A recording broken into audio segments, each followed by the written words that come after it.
No, that's for real. No, much respect right there, man. And I noticed that because I watched some videos on YouTube of some of your live performances. I saw a video from Midnight Sun, and I was saying earlier on the show that like I thought it was cool how there was live instrumentation. You had a guy playing electric guitar on stage. Who was that? Was that you? Guy. Yeah, God damn, man. I couldn't recognize. That's so funny. But nah, that was sick though, and I feel like hip hop needs more of that. You know what I mean? Because like when I want to go to a hip hop show, the hip hop show I would love to go to is the one that has live instruments playing and not a DJ just popping a disc in and being like. Yeah, with like 14 yes men on the stage. Exactly. Distracting everything. Yeah, live hip hop, man. I feel like that is also falling down nowadays. It's not the same as it was. We try to bring back that old school intensity, and so when I'm up there, like you can tell, like I'm killing myself up there. I've never finished a show without feeling like I can't move. Dripping like, with sweat. Yeah, like so I'm Veins up there, popping out all over his neck and his forehead. Yeah, I get up Goes there all and do in. my thing, man. Just giving it your all. So how was the independent hip hop music scene in your guys' areas from Hartford, Connecticut to like Brooklyn and why? And by the way, why don't you tell y'all where you're coming from exactly? You're coming from Hartford, Connecticut. I'm in Illinois right now. I'm originally from Connecticut. Connecticut as well. Yeah. I live in Brooklyn and I'm from upstate New York. Okay, nice. Alright, so how was the independent music scene out there for hip hop, especially in Connecticut, because I'm from Massachusetts, I'm from the southeast of Massachusetts, so hip hop scene down there, if there is even a hip hop scene, It's the same. I mean, to be honest, in Connecticut, besides New Haven, is pretty much the same thing. And New Haven is basically leeching off of New York. I mean, let's just be honest. The Northeast, I mean, the hub of independent music in the Northeast is just New York City, New York City, New York City. Can't say it enough times.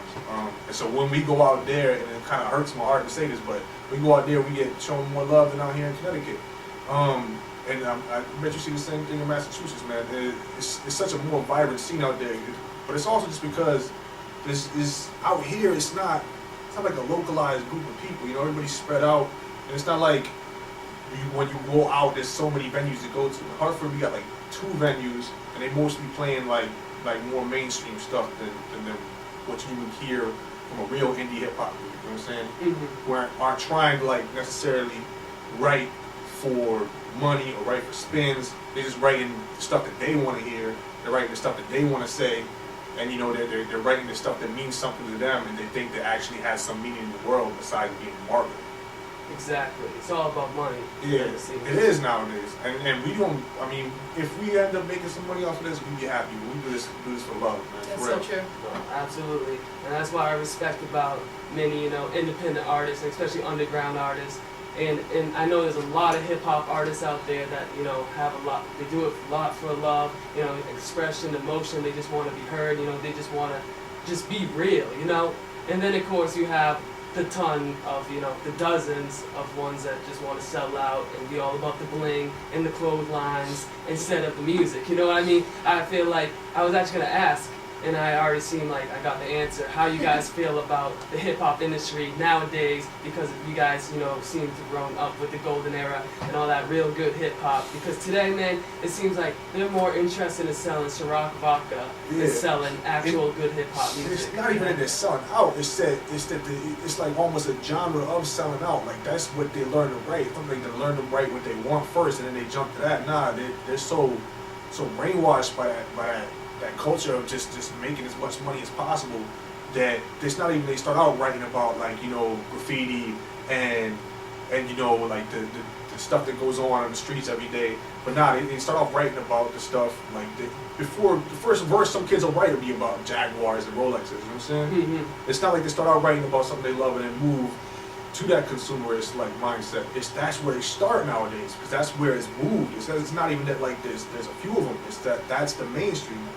Like in the 95, 96, that wasn't the mainstream. Like they would talk about that too, but that was like sort of, it was a progression to it. It was from where they came and that's where they ended up at. But now it's like they want to start there and end up there. It's not even any kind of like development going on. And so that's the problem I have with the mainstream hip hop. And some of it's good, some of it's fun to listen to, some of it even has some skill behind it, but it's got no soul anymore. That's how I feel about it. Exactly. It's very closed-minded, I would say.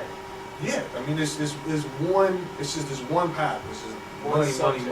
money. I mean, and like everything else is just a consequence of that money. So even if they rapping about women or whatever, they rapping about them as a consequence of money. Even if they rapping about like anything else, you know what I'm saying? It's all either coming from money or leading to money. Which is like, I understand, like, because where I grew up, we were poor, and we weren't the poorest people around either. So I understand that mindset of where you value money a great deal, and it's the whole idea of like conspicuous consumption and everything else that flows from that. So you know, you want to get that Benz to show like, oh, I came from being poor to this, but it's not even that anymore. Like if you look at J. Cole, that man didn't grow up poor. Mm-hmm. Like that man started out middle class and now is rich, and all he do is rap about being rich for the most part. But J. Cole actually got some. Yeah, kind of takes some J. Cole stuff. Yeah, no. I mean, I like J. Cole. I mean, Yeah. he's likable. He's likable. He can Yeah. work it out, you know. No, yeah. Yeah. But so, how did Glitchmouth?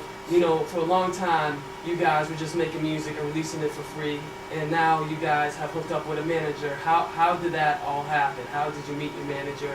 I dated her for So 10 long. years. Oh, you did? Yeah. Yeah, There she is now. No, but she's on point though. She is solid. She's coming from the art world where you really gotta go out there and like kicking doors if you want to get your art up on the wall.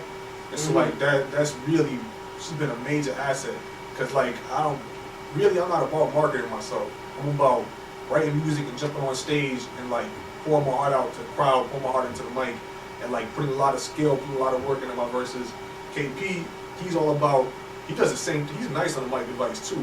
But I mean, he's also, when it comes to the amount of work this man puts into his beats, it's not like just doing drum loops and all that. I mean, the man puts like, the amount of work that you would see like a classical composer, he's like Bach.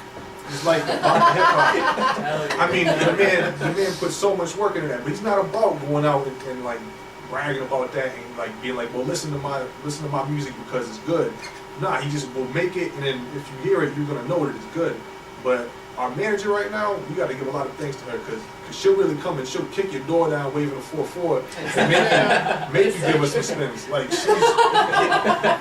she's on point. Oh, and that's awesome. That's awesome to have a manager like that, for real. I mean, that's how you got to do it, you know? The problem with the industry nowadays, like not enough independent artists, is just major industry just completely umbrella all the independent labels and have them go underneath them and control everything, you know? So it's definitely, it's a rough and cold game out there because I feel that. Yeah, I mean, I would hate to like need approval for my choruses and for like having to change words and all that. That happens to everybody. Like, it's ridiculous. You think these people are like, that chorus is really what they wanted to put out? A lot of times it's not. Like, that's because the studio said this is what you got to do. The executive said this is what you got to do, and they said, all right, if I'm gonna get my check, I guess I got to do that. Yeah, even big names, like people that we dig, you know, like you hear stories about like Mobb Deep had to change their chorus, stuff like that, because they wanted that one as the radio thing. So I mean, you know, and I love Mobb Deep. Oh, Yeah. There's stories about that. And so, Everybody does. Classic. Yeah. I love hip hop, man, but I'm not one for like for business politics and all that. Yeah, like just puppet on strings. Yeah, I mean Some that's the artists. thing. You end up being a marionette artist. You know what I'm saying? Instead of your own man. And I would rather be broke and saying what I want to say than have money and saying what some record exec wants me to say because they think that 13-year-old girls are going to buy it. if Puffy wants to give me $1 million to make track beats, though, I'll do it. Oh, he got one right here.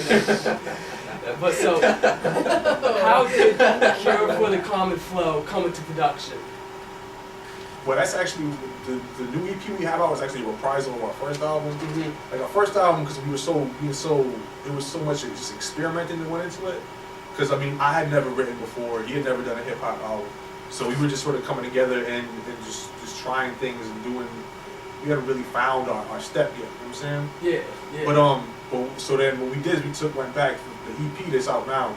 We went back and we took all the strongest songs from that album, sort of just cut away all the weakness. And what we did is we re-recorded it, he re-engineered everything, changed a little bit of the production, and so everything just came out. We took like the purest of that album and then made it even harder, and turned it into Diamond, and then just sent it back out. Like, and so that's how that personal EP came together. The first one though, the first album was just us like in the studio messing around for the most part. Like I didn't even know what a bar was when I started writing. like all I do is freestyle. I didn't know how many bars I was freestyling. I was sitting there freestyle for hours. You know what I'm saying? Yeah. It wasn't about bars, about fitting refrains and bridges, choruses. So I mean, that was a lot of that's. The first album had some problems with the choruses because I wasn't used to making them like that. But a couple of them came out well.